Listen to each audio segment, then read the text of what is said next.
Hello दोस्तों, कैसे हैं आप सब। उम्मीद करता हूँ कि सब बढ़िया होगा। दोस्तों, आपने क्रिकेट के मैदान पर ऑस्ट्रेलिया टीम के बारे में खूब सुना होगा, लेकिन क्या आपको पता है कि ऑस्ट्रेलिया टीम को कंगारू भी कहा जाता है। कभी आपने सोचा ऐसा क्यों कहते हैं? नहीं तो बता देता हूँ। दोस्तों, कंगारू एक बड़ा जानवर होता है जो कि सबसे ज्यादा ऑस्ट्रेलिया में रहते हैं। आज हम आपको इसी जानवर के बारे में पूरी जानकारी देने जा रहे हैं। बस आपसे एक रिक्वेस्ट है कि इस वीडियो को आखिर तक जरूर देखें। नए दर्शक चैनल को सब्सक्राइब कर लें। दोस्तों, कंगारू ऑस्ट्रेलिया महाद्वीप और ऑस्ट्रेलिया में पाया जाने वाला स्तनधारी पशु है। कंगारू को ऑस्ट्रेलिया देश का राष्ट्रीय पशु के रूप में दर्जा मिला है। कंगारू एक ऐसा जीव है जिसके पेट के निचले हिस्से में एक थैली होती है। इस थैली में कंगारू अपने बच्चे को जन्म देने के बाद कई दिनों तक रखता है। साथ ही ये जानवर अपने दो पैरों पर चलता है, उछलता है। ये अनोखी बात है। खासियत इस कंगारू की बहुत ही अलग है और इसी वजह से ये बाकी पशुओं से अलग है। ऑस्ट्रेलिया महाद्वीप में खासतौर पर देखा जाने वाला कंगारू एक मार्सुपियल वर्ग का जानवर है जिसका मैक्रोपोडिडे परिवार से संबंध है। कंगारू के 4 पैर होते हैं, जिनमें ऊपरी हिस्से में 2 छोटे पैर और नीचे के हिस्से में सबसे मजबूत और बड़े पैर होते हैं। इन्हीं 2 पैरों पर कंगारू उछलते, कूदते और चलते हैं। कंगारू शाकाहारी प्राणी है। ये नन्ही फूल, घास फूस, झाड़ियां और पौधे इनका मुख्य आहार होते हैं। दोस्तों, मार्सुपियल श्रेणी के इस पशु के पेट में निचले हिस्से में एक थैली होती है। कंगारू अपने बच्चे को इसी थैली में रखता है। मार्सुपियल वर्ग में पाए जाने वाले अन्य जानवर ओपोसुम्स, कोआला, वॉम्बट्स, वॉलबीज हैं। कंगारू मार्सुपियल वर्ग का सबसे बड़ा और शक्तिशाली जानवर है। कंगारू पेड़ पर नहीं चढ़ सकते, लेकिन कंगारू की एक ऐसी प्रजाति है जो पेड़ पर चढ़ जाती है, जिसको ट्री कंगारू कहते हैं। ये बात जानकर आप चौंक सकते हैं। ऑस्ट्रेलिया में इंसानों की जनसंख्या से ज्यादा कंगारू हैं। यहाँ पर कंगारुओं की जनसंख्या 45 मिलियन से ज्यादा है। कम फैट और प्रोटीन से भरपूर कंगारू का मांस पूरे ऑस्ट्रेलिया भर में बड़े चाव से खाया जाता है और पसंद किया जाता है।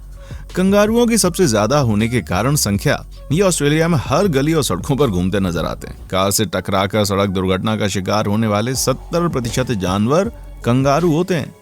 दोस्तों, कंगारू का औसत जीवन काल जंगल में 8 वर्ष का और चिड़ियाघर में मनुष्यों की निगरानी में औसतन 20 से 25 वर्ष का होता है। कंगारू को पसीना नहीं आता क्योंकि इनके पास पसीने की ग्रंथियां नहीं होती। ज्यादा गर्मी महसूस होने पर वे छांव वाले ठिकानों पर बैठकर आराम करते हैं। वयस्क नर कंगारू को आमतौर पर बक, बूमर, जैक और ओल्ड मैन कहा जाता है। इसके अलावा वयस्क मादा कंगारुओं के भी कुछ नाम हैं जो इस प्रकार हैं: डो, फ्लायर्स और जिल। कंगारुओं के बच्चों को जोए कहा जाता है। कंगारू ऑस्ट्रेलिया के अलावा तस्मानिया और पापुआ न्यू गिनी में पाए जाते हैं। पापुआ न्यू गिनी में पाए जाने वाले कंगारू की प्रजाति का नाम ट्री कंगारू है। कंगारू बहुत ही कम पानी पीते हैं। उन्हें जीवित रहने के लिए ज्यादा पानी की जरूरत नहीं होती। इस कारण कंगारू कई महीने तक बिना पानी पिए रहने में सक्षम होते हैं। दोस्तों, कंगारू की बड़ी और मोटी पूंछ होती है जिसकी मदद से वो उछलते वक्त खुद को संभाल पाते हैं। इसके साथ ही कंगारुओं को अच्छा तैराक भी कहा जाता है। कंगारू पीछे की ओर नहीं चल पाते हैं, वो हमेशा आगे की तरफ चलते हैं। इसलिए ऑस्ट्रेलिया में आगे बढ़ने वाले राष्ट्र के प्रतीक के रूप में कंगारू और एमू को चुना गया है। पूरे दुनिया भर में कंगारू की 4 मुख्य प्रजातियां हैं। Number 1 red kangaroo, number 2 eastern grey kangaroo, number 3 western grey kangaroo, number 4 antilopine kangaroo. Kangaroo की ऊंचाई प्रजाति के हिसाब से 3 से 8 फीट तक होती है और उनका वजन 22 से 65 किलोग्राम तक हो सकता है। रेड कंगारू की ऊंचाई सबसे ज्यादा होती है और ईस्टर्न से ग्रे कंगारू का वजन सबसे ज्यादा होता है। कंगारू 6 फीट ऊंची छलांग लगा सकते हैं और एक ही छलांग में लगभग औसतन 25 से 30 फीट की दूरी तय कर सकते हैं। रेड कंगारू 70 किलोमीटर प्रति घंटे की रफ्तार से भाग भी सकता है। कंगारू के पंजों में अंगूठे नहीं होते। उन्हें निचले पैरों के पंजे में 4 अंगुलियां होती हैं। दोस्तों, ये चलती फिरती वस्तुओं को देख पाते हैं। कंगारू एक शाकाहारी जानवर होता है और आमतौर पर फल, पत्ते, घास खाना पसंद करते हैं। दुनिया में सबसे ज्यादा कंगारू ऑस्ट्रेलिया में पाए जाते हैं और यहाँ पर आपको कंगारू सड़कों पर घूमते हुए आराम से मिल जाएंगे। अनोखी होती है इनकी चाल। दोस्तों, ये तो आप जानते होंगे कि कंगारू कूद कूद कर चलते हैं, लेकिन क्या आप जानते हैं वो कूदते हुए तकरीबन 32 किलोमीटर प्रति घंटे की रफ्तार से भाग सकते हैं। इसके अलावा वो एक बार में लगभग 15 से 20 फीट तक की छलांग लगा सकते हैं। साथ ही कंगारू जब जमीन पर चलते हैं तो वो अपने पीछे के 2 पैरों का इस्तेमाल करते हैं और जब वो पानी में तैरते हैं उस वक्त वो अपने 4 पैरों का इस्तेमाल करते हैं। इसके अलावा कंगारू अपनी पूंछ का इस्तेमाल 5वें पैर के रूप में करते हैं क्योंकि उनकी पूंछ इतनी शक्तिशाली होती है कि उस पर वो अपने पूरे शरीर का भार डाल सकते हैं। दोस्तों, मादा कंगारू 35 से 40 दिनों में बच्चे को जन्म दे देती है। आपने देखा होगा मादा कंगारू अपने बच्चे को अपनी थैली में रखती है। उसके पीछे क्या कारण है? दरअसल मादा कंगारू का गर्भकाल बहुत छोटा होता है। केवल 35 से 40 दिनों में बच्चे को जन्म दे देती है। इतने छोटे गर्भकाल के कारण कंगारू का बच्चा पूरी तरह से विकसित नहीं हो पाता और वो पूरी तरह से विकसित होने तक अपनी माँ के पेट पर बनी थैली में रहता है। बच्चे का पूर्ण विकास इसी थैली से शुरू होता है और यही कारण है कि जन्म के बाद भी बच्चा अपनी माँ की थैली को ज्यादा सुरक्षित मानता है। कंगारुओं में ये विशेषताएं भी होती हैं मौजूद। जनरल नॉलेज इसके अलावा क्या आप जानते हैं कि कंगारू एक सामूहिक जीव माना जाता है जो हमेशा अपने झुंड में रहना पसंद करता है। अगर कोई उनका खतरा महसूस होता है ना तो वो अपनी पिछली टांगों को जमीन पर जोर से मांगते हैं ताकि उसके झुंड के दूसरे सदस्य सावधान हो जाएं। इसके अलावा रोचक बात यह है कि कंगारू अपनी गर्दन को घुमाए बिना अपने कानों को किसी भी दिशा में घुमा सकते हैं। कंगारू ऑस्ट्रेलिया के मूल निवासी हैं और वो पूरे देश में पाए जा सकते हैं, खासकर घास के मैदानों, जंगलों में। यदि आप कंगारुओं को उनके प्राकृतिक आवास में देखने की रुचि रखते हैं तो कुछ अलग विकल्प हैं जिन पर आप विचार कर सकते हैं। किसी राष्ट्रीय उद्यान या वन्य जीव अभयारण्य की यात्रा करने के लिए जाएं। ऑस्ट्रेलिया कई राष्ट्रीय उद्यानों और वन्य जीव अभयारण्यों का घर है जहां आप कंगारुओं और अन्य देशी जानवरों को उनके प्राकृतिक आवास में देख सकते हैं। विचार करने योग्य कुछ लोकप्रिय पार्कों में विक्टोरिया में ग्रैम्पियंस नेशनल पार्क, दक्षिण ऑस्ट्रेलिया में कंगारू द्वीप, वाइल्डरनेस ट्रेल और क्वींसलैंड में लेमिंगटन नेशनल पार्क शामिल हैं। ऐसे कई टूर ऑपरेटर हैं जो कंगारुओं और अन्य ऑस्ट्रेलियाई वन्य जीवों को देखने के लिए निर्देशित यात्राएं प्रदान करते हैं। ये यात्राएं आपको राष्ट्रीय उद्यानों या अन्य क्षेत्रों में ले जा सकती हैं जहां कंगारू पाए जाते हैं। फार्म पर रुकें। ऑस्ट्रेलिया में कुछ फार्म आगंतुकों को संपत्ति पर रहने और कंगारुओं और अन्य वन्य जीवों को देखने का अवसर प्रदान होता है। कंगारुओं को उनके प्राकृतिक आवास में देखने का अधिक गहन और प्रामाणिक अनुभव प्राप्त करने का ये शानदार तरीका हो सकता है। कंगारुओं के पास एक थैली होती है जिसे मार्सुपियम भी कहते हैं, जिसमें वो अपने बच्चे को रखते हैं, उनका पालन पोषण करते हैं। जेली बीन के आकार का होता है और पूरी तरह से असहाय होता है। जॉय अपनी माँ की थैली में रेंगता है जहां वो खुद को एक चूजी सी जोड़ लेता है और कई महीनों तक बढ़ता विकसित होता है। थैली जॉय को बढ़ने और विकसित होने के लिए सुरक्षित स्थान प्रदान करती है, इसे शिकारियों और तत्वों से बचाती है। ये माँ को गतिशील रहने, अपने बच्चों को ले जाने के दौरान भोजन की तलाश जारी रखने की अनुमति देता है।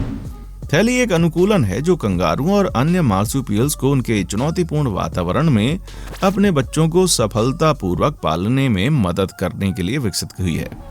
कंगारू सेक्स कैसे करते हैं? दोस्तों, ये सेक्स के लिए अपने पार्टनर के सामने अपने डोले दिखाते हैं। कंगारू जंगल का दिलचस्प किस्सा है। दोस्तों, अगर आपको लगता है कि सिर्फ इंसानी बाइसेप्स यानी डोले दिखाते हैं, आप गलत हैं। जानवर भी ऐसा करते हैं। उछलकर सरपट भागने वाले कंगारू के वीडियोस आपने देखे होंगे। ये ऑस्ट्रेलिया में खूब पाए जाते हैं, वहां का राष्ट्रीय पशु भी है। इनके संबंध बनाने यानी फीमेल पार्टनर के साथ सेक्स करने की तरकीब जानकर आप हैरान हो जाएंगे।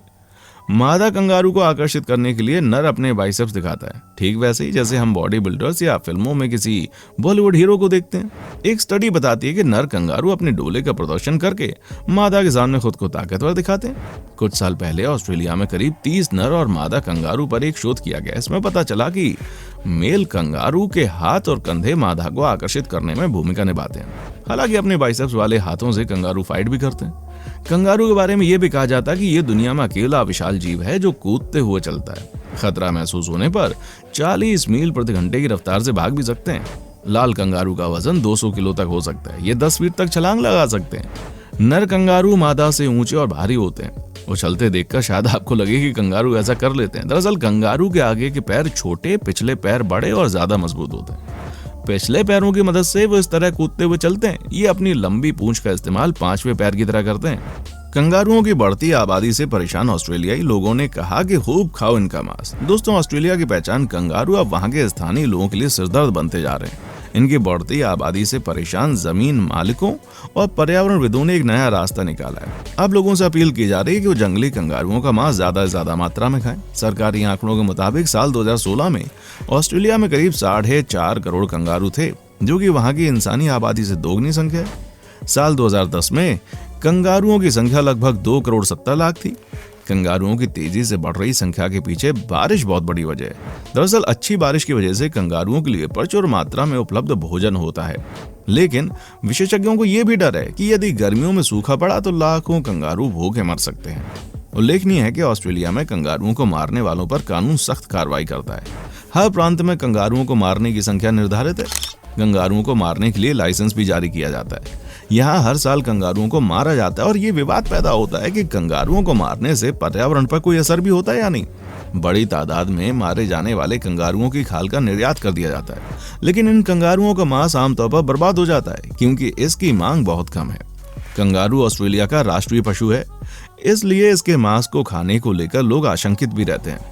मांस समर्थकों का कहना है कि कंगारू के मांस में फैट कम होता है और ये अन्य जानवरों की तरह मीथेन गैस भी कम उत्सर्जित करते हैं, इसलिए इन्हें पालना पर्यावरण के लिए अधिक लाभकारी है। तो दोस्तों, ये थे कंगारू से जुड़े कुछ बेहद ही रोचक और दिलचस्प फैक्ट। आपको ये वीडियो कैसी लगी, हमें अपना फीडबैक नीचे कमेंट सेक्शन में आकर जरूर बताएं। देखने के लिए शुक्रिया।